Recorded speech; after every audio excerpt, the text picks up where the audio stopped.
Docteur, dites-nous, quels sont les symptômes caractéristiques de cette maladie? Les symptômes caractéristiques sont la perte involontaire d'urine ou fuite urinaire, vous l'avez compris. En cas de fuites urinaires répétées, il importe de consulter un médecin au plus tôt et de ne pas attendre, comme souvent, hélas, les patients le font. De nombreuses personnes souffrant d'incontinence se sentent gênées à cause des odeurs désagréables. Elles ont tendance à éviter les sorties entre amis ou en famille.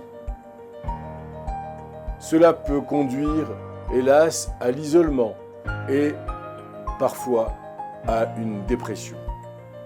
Non soignée ou mal soignée, l'incontinence peut entraîner parfois des problèmes cutanés à type d'éruption ou bien d'autres problèmes dermatologiques.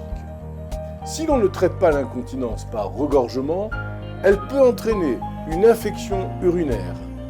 Dans certains cas graves, la rétention urinaire représente alors une urgence médicale.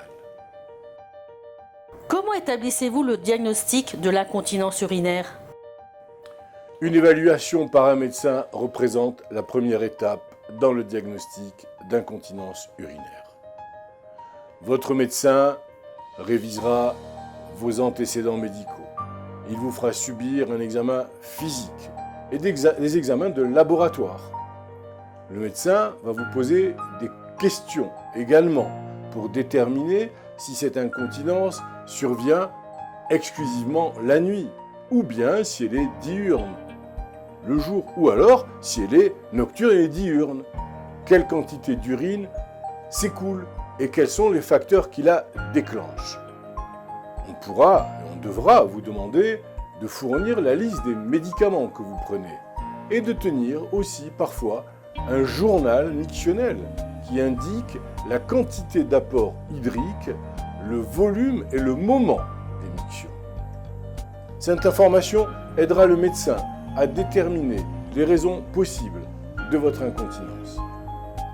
Les tests de recherche de fuite d'urine, qui consistent à faire tousser ou bien à se courber, permettent de diagnostiquer l'incontinence d'effort, tandis que les tests qui mesurent le degré de vidange de la vessie permettent d'établir celui de l'incontinence par regorgement.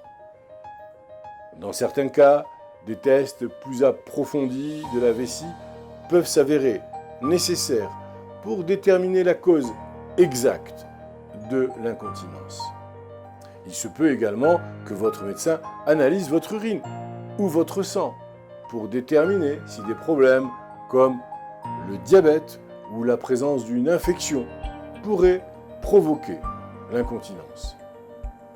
Trouver la cause du problème est essentiel, car cela aidera à déterminer les traitements appropriés.